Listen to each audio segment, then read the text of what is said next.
Voici le sujet. Vivre avec ses parents après l'âge de 25 ans est peut-être pratique. Qu'en pensez-vous? La question de savoir s'il est pratique de vivre avec ses parents après l'âge de 25 ans est un sujet qui suscite des opinions divergentes. Dans cette analyse, nous examinerons les arguments pour et contre cette pratique. Avantage de vivre avec ses parents après l'âge de 25 ans.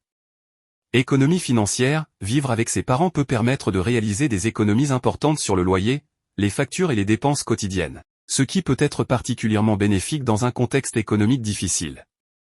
Soutien familial, la présence des parents peut offrir un soutien émotionnel et pratique, notamment en termes de conseils, d'assistance domestique et de soins, ce qui peut aider à réduire le stress et à améliorer le bien-être général. Flexibilité et sécurité, vivre avec ses parents peut offrir une plus grande flexibilité en termes de planification des déplacements, de sécurité et de confort, ce qui peut être rassurant pour certains individus, en particulier lors de transitions de vie importantes. Inconvénient de vivre avec ses parents après l'âge de 25 ans. Manque d'indépendance, vivre avec ses parents peut limiter l'indépendance et l'autonomie, en créant une dépendance excessive à l'égard de la famille et en entravant le développement personnel et professionnel. Conflits familiaux, la cohabitation prolongée peut parfois entraîner des tensions et des conflits familiaux, en raison de différences d'opinion, de style de vie ou de conflits intergénérationnels, ce qui peut nuire aux relations familiales. Stigmatisation sociale, dans certaines cultures ou sociétés, vivre avec ses parents à un âge avancé peut être perçu de manière négative, associé à une perception d'immaturité ou de dépendance, ce qui peut avoir un impact sur l'estime de soi et la perception sociale.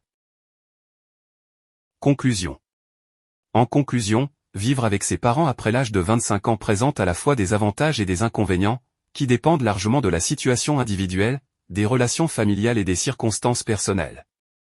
Il est important de peser attentivement les facteurs économiques, émotionnels et sociaux pour prendre une décision qui correspond le mieux. Merci beaucoup. L'épreuve de production orale est maintenant terminée. Vous pouvez récupérer vos affaires et quitter la salle. Je vous souhaite bonne chance. N'oubliez pas de partager votre avis dans les commentaires et de rédiger un court résumé argumentatif, comme vous le feriez lors de l'épreuve. Cela vous aidera à progresser.